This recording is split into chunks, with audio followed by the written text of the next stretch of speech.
এইখানে আলাদা কোনো চিনি দেব না, দিয়ে দিলাম স্বাদের জন্য 1 চিমটি লবণ।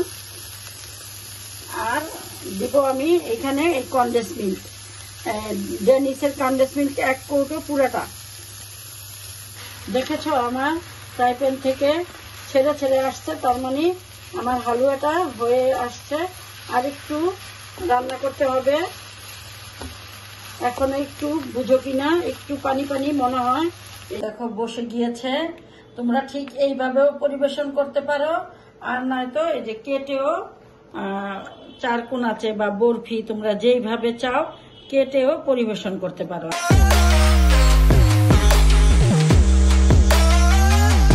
আসসালামু আলাইকুম ভিউয়ার্স, আমি আরেকটি রেসিপি নিয়ে হাজির হলাম। তা হলো আজকে আমি তোমাদের হাফসি হালুয়া বানিয়ে দেখাবো। বানাতে লাগবে আমার, প্রথমে আমি 1 টেবিল চামচ বাটার নিয়ে নিয়েছি, উঁচা উঁচা করে একটু গলিয়ে নিব।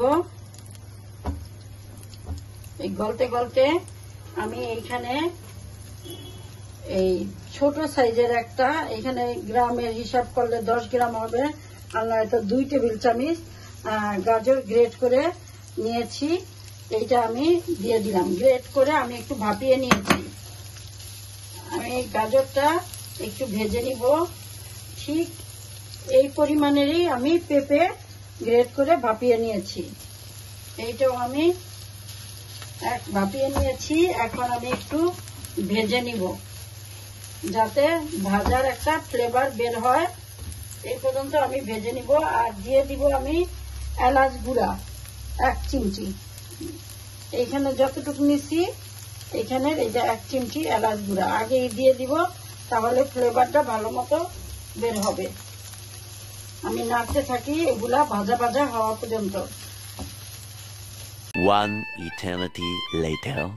আমার পেঁপে গাজরটা প্রায় ভাজা হয়ে গিয়েছে। আমি এইখানে একটু কিশমিশ চিকন চিকন করে কেটে রেখেছি, শুকনা চেরি চিকন চিকন করে কেটে রেখেছি, পোস্ত, পেস্তা বাদাম আর কাঠবাদামও এরকম আমি চিকন চিকন করে কেটে রেখেছি। এইখানে আমি অর্ধেকটা আগেই দিয়ে দিব, আর অর্ধেকটা আমি ডেকোরেশনের জন্য রাখবো।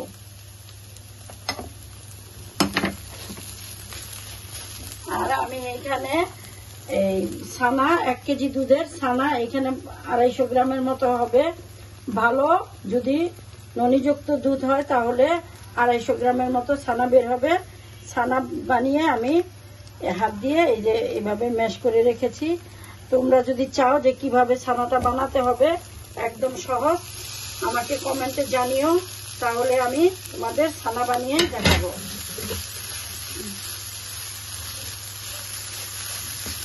আমি এইখানে আলাদা কোনো চিনি দেব না, দিয়ে দিলাম স্বাদের জন্য 1 চিমটি লবণ।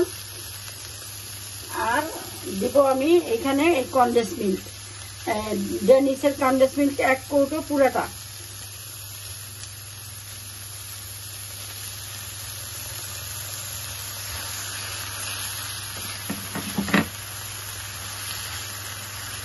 এই পর্যায়ে নাড়তে হবে, নাড়া থামানো যাবে না, তাহলে ফ্রাই প্যানের নিচে লেগে যেতে পারে।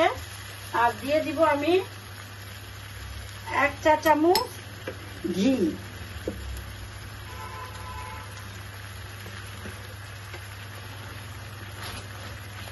এখন নাড়তে থাকি যতক্ষণ পর্যন্ত। আর এই ছানাগুলো কিন্তু এরকম দানা দানা থাকবে না, আর একটু দানা দানা থাকলে খেতেও ভালো লাগবে, বেশি ভাঙতে যাবে না। নাড়তে থাকি,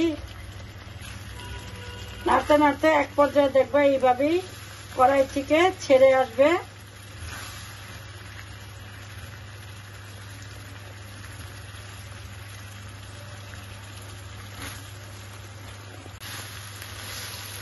দেখেছো আমার ফ্রাই প্যান থেকে ছেড়ে ছেড়ে আসছে, তার মানে আমার হালুয়াটা হয়ে আসছে। আর একটু রান্না করতে হবে। এখন একটু বুঝো কিনা, একটু পানি পানি মনে হয়। এই যে এই পর্যন্ত আমাদের অপেক্ষা করতে হবে যে পুরাই কড়াই থেকে ছেড়ে আসবে। একটু ধৈর্য ধরে রান্নাটা করতে হবে। এই হালুয়াটা খেতে খুবই সুস্বাদু। সবরাতে তো আমরা অনেক রকমেরই হালুয়া বানাই, সাথে তোমরা এই হালুয়াটা বানিয়ে খেয়ে দেখো, ভালো লাগবে। এটা আমার ছেড়ে ছেড়ে আসছে, এখন আমি নিয়ে যাব ট্রেতে ঢালতে। 20 minutes later. আমি একটা ট্রেতে আগে থেকে ঘি ব্রাশ করে রেখেছিলাম, এখন আমি ঢেলে দিব। তারপরে এই স্প্যাচুলা দিয়ে একটু সমান করে দিব।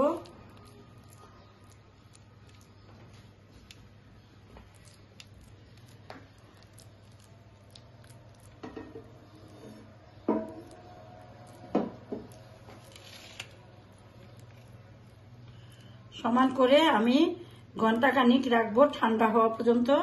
তারপরে তোমাদের দেখিয়ে দিব হালুয়াটা কেমন হয়েছে। এই তো বসে গিয়েছে আমার ট্রেতে।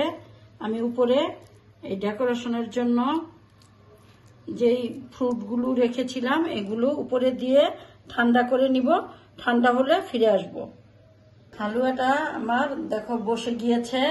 তোমরা ঠিক এইভাবেও পরিবেশন করতে পারো, আর নয়তো এই যে কেটেও চারকোনাচে বা বরফি তোমরা যেইভাবে চাও কেটেও পরিবেশন করতে পারো। আমি তোমাদের কেটে দেখিয়ে দিব।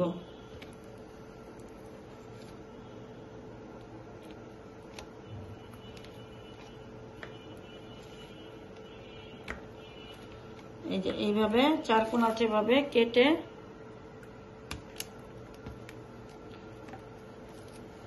আমি কেটে উঠিয়ে তোমাদের পরিবেশন করে দেখিয়ে দিব। বিয়াস, আমার হাফসি হালুয়াটা হয়ে গিয়েছে খুব সহজে, অল্প সময়ে। তোমরা ঠিক এইভাবে বানিয়ে খেয়ে দেখো, মুখে লেগে থাকবে। দেখো কি সফট, মুখে দিলেই গলে যাবে। এখানে তোমরা মুখে দেওয়ার পরে 3টা স্বাদ মুখে পাবে। ঠিক এইভাবে তোমরা বানিয়ে খেয়ে ভালো লাগলে আমাকে লাইক, কমেন্টস এবং সাবস্ক্রাইব করে দিও। আল্লাহ হাফেজ।